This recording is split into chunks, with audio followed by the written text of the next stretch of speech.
Hello guys, welcome back. Today I'm going to show you how to use night vision camera mode on the Moto G87 5G.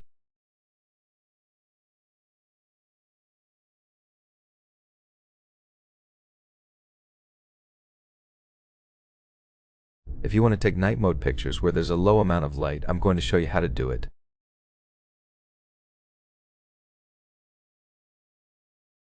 All you need to do is open the camera, scroll to the More tab and click Night Vision.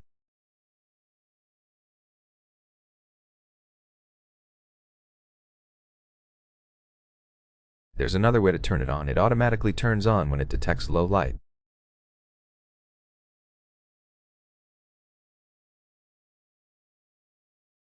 If you're shooting a photo in low light, you'll receive a message that says Turn on Night Vision.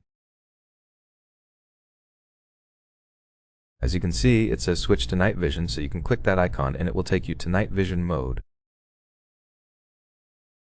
To take a good night vision photo, keep your phone still while the photo is being taken and tap the icon.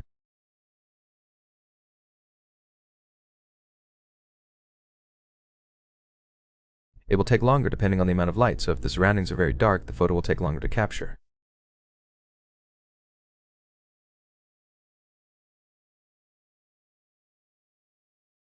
That is pretty much it for this video. Thank you for watching. I hope this video helps you. Make sure to like and subscribe.